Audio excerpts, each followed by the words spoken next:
Hello everyone, मैं अनुपम। आज हम इस वीडियो में क्लास 10 से चैप्टर नंबर 8.1 से हम क्वेश्चन नंबर 10 और 11 देखेंगे, क्योंकि हमने पिछले वाले वीडियो में हम 7, 8, 9 क्वेश्चंस किए थे, यानी कि 1 से 9 तक के क्वेश्चंस हमारे कंप्लीट हो गए हैं। 10 और 11 क्वेश्चंस हम इस वीडियो में करेंगे। चैप्टर का नाम है त्रिकोणमिति यानी कि ट्रिग्नोमेट्री। तो देखिए, सबसे पहले प्रश्न नंबर 10 देख लेते हैं, क्योंकि प्रश्न नंबर 11 जो ऑप्शनल है तो उसको भी करेंगे। पहले 10वां कर लेते हैं। दिया है कि त्रिभुज पी क्यू आर में जिसका कोण क्यू समकोण है, P R plus Q R equal to 25 centimetre और P Q equal to 25 centimetre. Sine P cos P और टेन पी के मान ज्ञात करने हैं। ठीक है, ये देखिए इंपॉर्टेंट है और बहुत ही अच्छा क्वेश्चन है, सिंपल से। तो यहाँ पे देखिए आपको दिया है एक त्रिभुज, वो एक ऐसा त्रिभुज है, समकोण त्रिभुज है, जिसका नाम पी क्यू आर है। हल में लिखेंगे, पहले लिख लेते हैं क्या क्या दिया है। ठीक है, क्या क्या दिया आपको? P R plus Q R equal to 25 centimetre, और क्या दिया है? P Q equal to 5 centimetre. तो आप यहां से पी आर इक्वल टू आपको 25 और क्यू आर को इस साइड कर देंगे तो इसमें आएगा माइनस में क्यू आर। इसको मान लेंगे समीकरण नंबर 1। ये तो आपको दिया था, यहाँ से हमने समीकरण नंबर 1 बना लिया क्यू आर को इस साइड वेच करके। ठीक है, अब देखिए आप त्रिभुज से देखेंगे, कह रहा है त्रिभुज पी क्यू आर में जिसका कोण क्यू समकोण है, यानी कि समकोण त्रिभुज जो हमारा है, समकोण त्रिभुज क्या है? पी क्यू आर से ये हमारा समकोण त्रिभुज है। क्यू जो है समकोण है, समकोण का मतलब कि 90 डिग्री। ये हो गया P और ये हो गया हमारा R, और इसके सामने वाली ये भुजा क्या कहलाएगी? कर्ण। तो यहाँ पे देखिए हमारा डिपेंड करेगा किस पे? P पे। किस पे? P पे। एंगल P की बात चल रही है, तो इसके सामने वाली ये भुजा हमारी लंब हो जाएगी और ये क्या हो जाएगा? आधार। इतना आ गया समझ में? सबसे पहले हमने क्या किया, जो दिया था उसको लिख लिया, फिर समकोण त्रिभुज हमें दिया था जिसमें क्यू हमारा क्या था? समकोण था, 90 डिग्री का, 90 डिग्री है। ठीक है, अब हमें कह रहा है sine P cos P tan P का मान ज्ञात करना है। तो यहाँ पे आपको P R plus Q R equal to 25 centimetre दिया, और पी क्यू, ये पी क्यू यानी कि आधार आपको 5 सेंटीमीटर दिया है। आपको लंब और कर्ण निकालने हैं। लंब और कर्ण एग्जैक्ट वैल्यू दी नहीं हुई है, आपको निकालने हैं। तो आप कैसे करोगे? तो यहाँ पे देखिए पाइथागोरस प्रमेय लेंगे। क्या लेंगे? पाइथागोरस प्रमेय। तो पाइथागोरस प्रमेय से,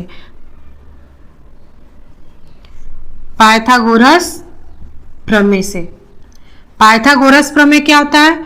कर्ण का स्क्वायर इक्वल टू लंब का स्क्वायर प्लस आधार का स्क्वायर। तो कर्ण हमारा क्या है? ये इसका मान लिख लेते हैं। कर्ण हमारा क्या है? पी आर का होल स्क्वायर। लंब क्या है?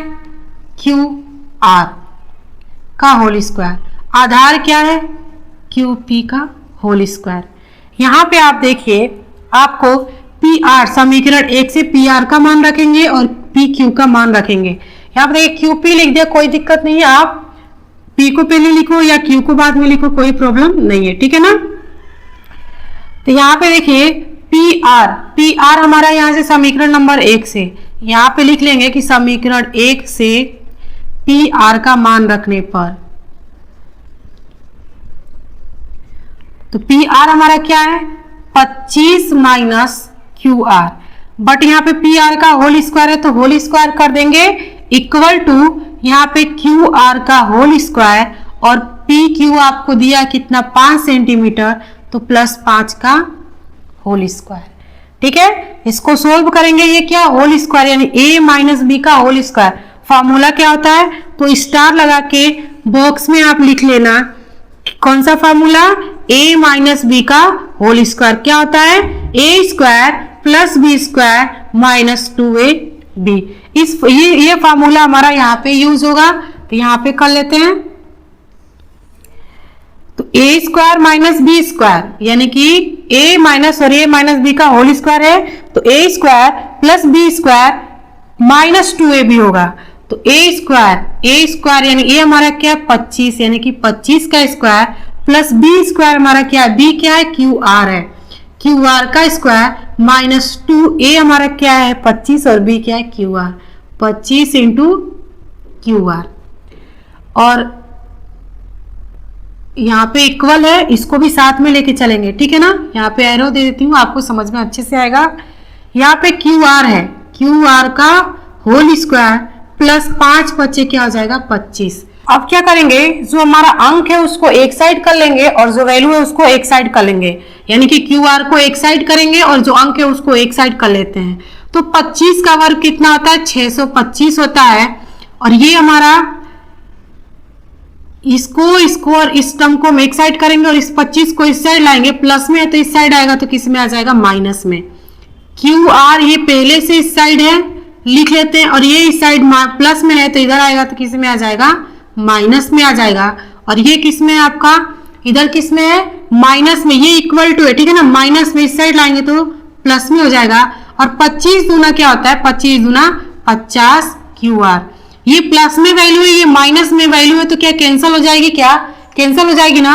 अब देखिए 625 में से 25 माइनस करेंगे तो क्या आएगा 600 आ जाएगा, और इधर आपको क्या मिलेगा 50 क्यू आर।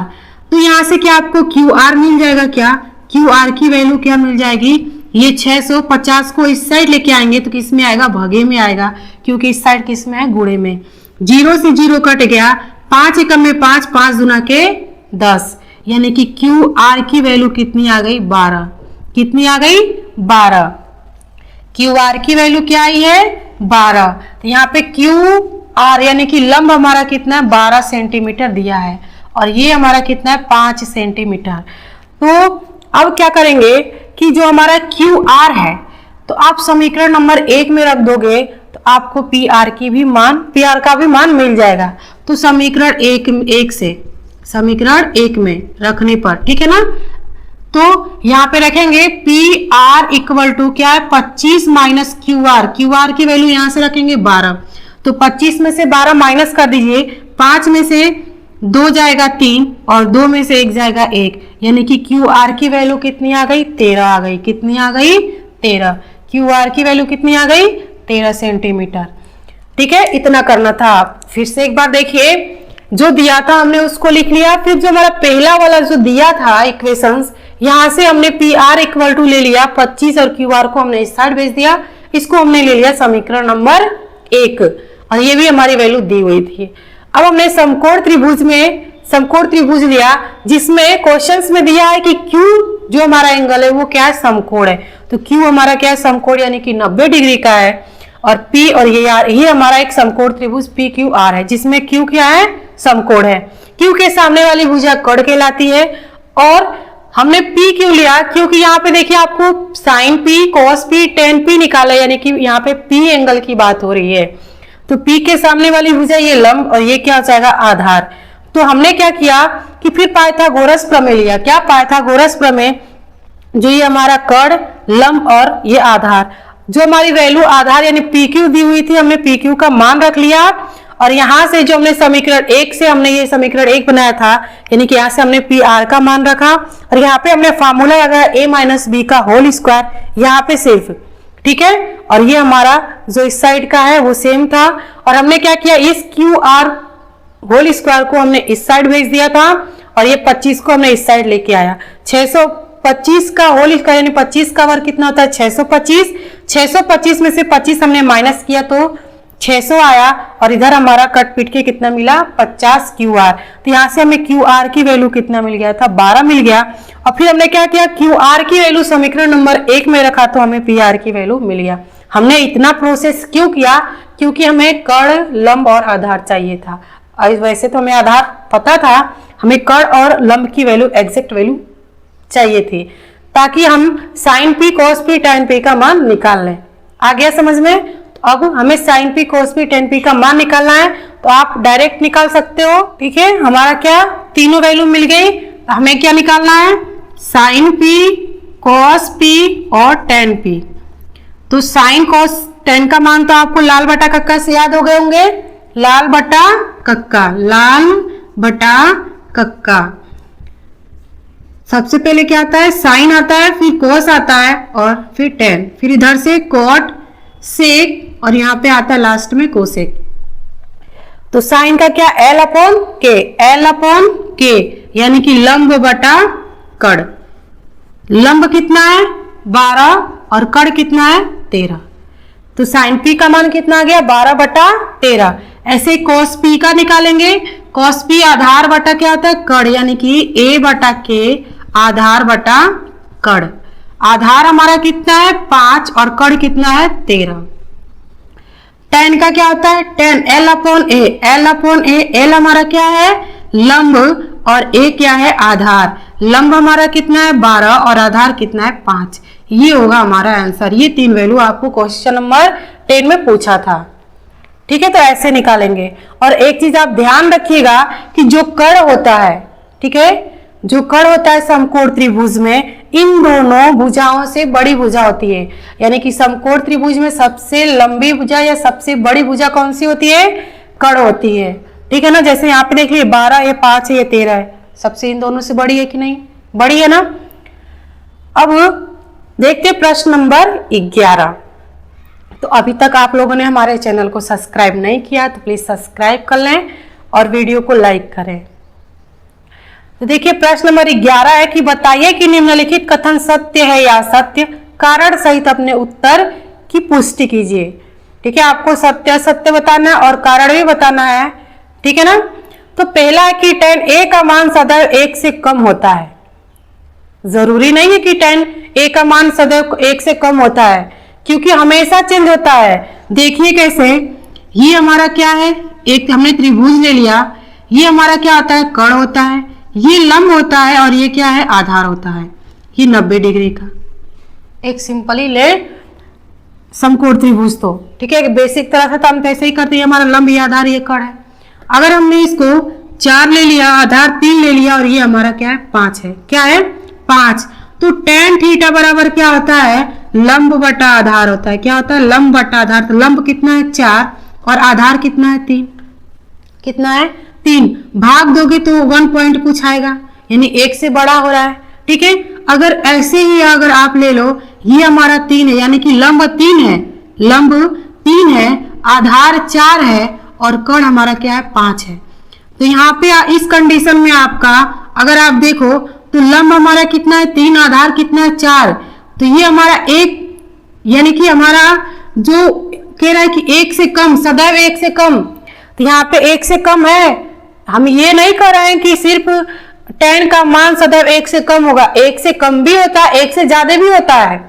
ठीक है, जैसे कि आप लोगों ने अभी ये प्रश्न नंबर 10 में देखा, आपने tan का मान निकाला तो क्या है 12 बटा 5। आप भाग दोगे तो कितने बार में जाएगा 5 गुना के 10, क्या होगा 5 गुना के 10 और 5 चौक के 20, यानी 2.4 आएगा। 1 से ज्यादा है कि नहीं है ना।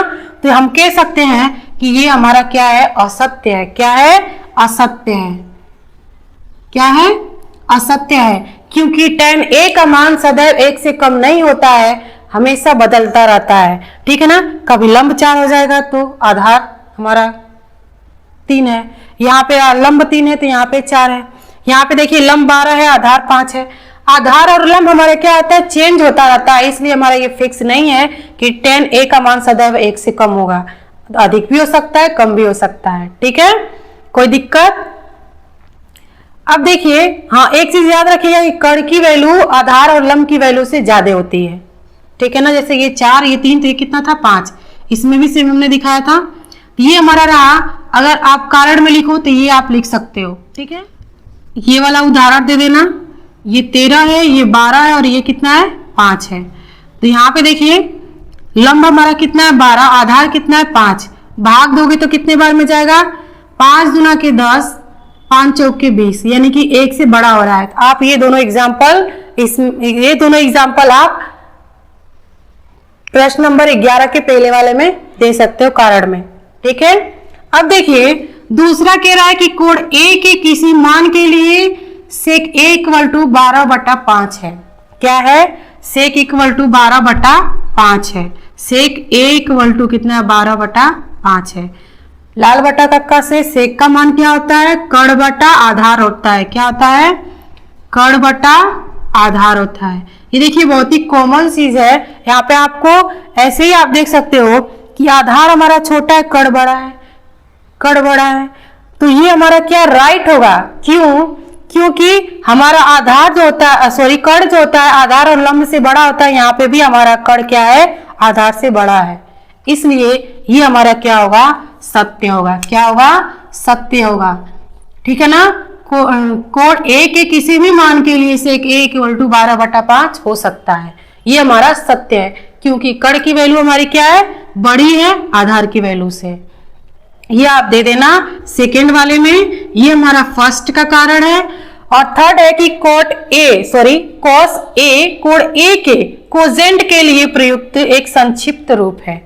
संक्षिप्त रूप हमारा देखिए हमने यहाँ पे लिखा हुआ है संक्षिप्त रूप साइन, SINE को हम शॉर्ट फॉर्म में क्या लिखते हैं? साइन लिखते हैं। कोसाइन को हम शॉर्ट फॉर्म में कोस लिखते हैं। टेजेंट को टेन लिखते हैं और कोटेजेंट को कोट लिखते हैं। सेजेंट को सेक लिखते हैं और कोसेजेंट को कोसेक लिखते हैं। तो यहाँ पे देखिए कह रहा है कि कोस का, किसका? कोस का कोड ए के कोसेंट के लिए प्रयुक्त संक्षिप्त रूप। यहाँ पे कोस का क्या होता है? कोसाइन होता है। क्या होता है? कोसाइन होता है, कोजेंट नहीं होता है। कोजेंट किसका होता है? कोसेक का होता है। किसका होता है? कोसेक का होता है संक्षिप्त रूप। तो ये भी हमारा क्या होगा? असत्य होगा। क्या होगा? असत्य होगा। कॉस का क्या होता है? कोसाइन होता है। ठीक है, ये आप याद रखना, ये आप याद रखना। ठीक है, और अपने नोट्स बुक में बॉक्स बना करके, स्टार बना करके लिख लेना आप। अब देखिए फोर्थ है कि कोट और ए का गुणनफल है। यहाँ पे देखिए फोर्थ कह रहा है कि जो आपका कोट ए है, इन दोनों के बीच में गुणे का चिन्ह है। गुणे का चिन्ह नहीं होता है। आप जब कोट 30 अंश का मान जब लिखोगे, ये टोटल होता है। कोट 30 अंश का मान एक फिक्स होता है हमारा। ठीक है ना। कोट 45 ले लो, कोट 30 ले लो, ये हमारा फिक्स होता है। हम दोनों को एक साथ लेके चलते हैं, इनके बीच में गुणे का चिन्ह नहीं है। ठीक है, तो ये भी हमारा क्या होगा? असत्य होगा। क्या होगा? असत्य होगा। कहा है कि कोट ए यानी कोट और ए का का गुणनफल होता है। इन दोनों के बीच में गुणे का चिन्ह नहीं होता है, ये आपस में कंबाइंड है, एक साथ लिए जाते हैं। ठीक है, कोट 45 अंश का मान कितना होता है? 1 होता है। तो कैसे आप कह सकते हो कि कोट और 45 अलग अलग है? नहीं है। ठीक है ना। तो ये आप एग्जाम्पल दे सकते हो और कारण दे सकते हो। फिफ्थ है किसी भी कोण थीटा के लिए साइन थीटा इक्वल टू 4/3 है। क्या है? 4/3 है। यहाँ पे कर लेते हैं फिफ्थ का। किसका? फिफ्थ का कह रहा है कि साइन थीटा इक्वल टू 4/3। तो आप लोगों ने लाल बटा कक्का से साइन थीटा का मान क्या पढ़ा है? क्या पढ़ा है? लंब बटा कड़। क्या पढ़ा आप लोगों ने? लंब बटा कड़ पढ़ा है। क्या पढ़ा है? लंब बटा कड़। तो यहाँ पे आप थोड़ा सा ध्यान लगाइए कि लंब हमारा 4 है, कड़ हमारा 3 है। क्या आप लोगों ने ऐसा कहीं पढ़ा है? हमने कभी बताया है कि कड़ हमारा लंब से छोटा होगा? नहीं होगा। कड़ जो होता है लंब और आधार से बड़ा होता है। ये जो हमारी कड़ वाली भुजा होती है, इन दोनों भुजाओं से बड़ी भुजा होती है। तो ये हमारा क्या होगा? असत्य होगा, क्योंकि लंब हमारा बड़ा है इसमें और कड़ हमारा छोटा है। जबकि कड़ हमारा कैसा होना चाहिए था? बड़ा होना चाहिए था। तो ये भी हमारा क्या होगा? असत्य होगा। ठीक है, तो कारण में आप ये दे सकते हो, लिख सकते हो कि कड़ यहाँ पे छोटा है लंब के अकॉर्डिंग, इसलिए ये हमारा असत्य होगा। ठीक है ना। आप याद रखना कड़ हमेशा आधार और लंब से बड़ा होता है। ठीक है, तो अगर आपको 1 नंबर में ऐसे क्वेश्चंस दे तो आप कर लोगे।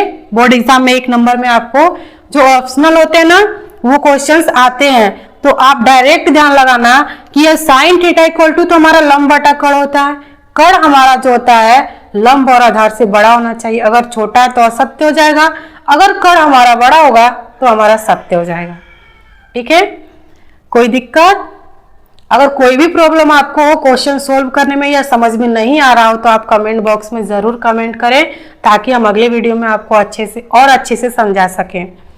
तो इस वीडियो में इतना ही। अब हम अगला वीडियो जो पढ़ेंगे एक्सरसाइज 8.2, उसमें हम टेबल बनाना सीखेंगे। तो ये भी बहुत ही इंपॉर्टेंट है, बहुत ही सिंपल है, कोई भी कठिन नहीं है। बस आप एक बार एक ट्रिक है, उससे आप बस एक बार टेबल बना लो, आपको सारे वैल्यू अच्छे से समझ में आ जाएंगे और याद भी हो जाएंगे। तो वो हम देखेंगे नेक्स्ट वीडियो में। तो हमारी वीडियो अच्छी लगी तो लाइक करें, शेयर करें, सब्सक्राइब करें, दोस्तों के साथ शेयर करना ना भूलें। अब मिलेंगे अगले वीडियो में।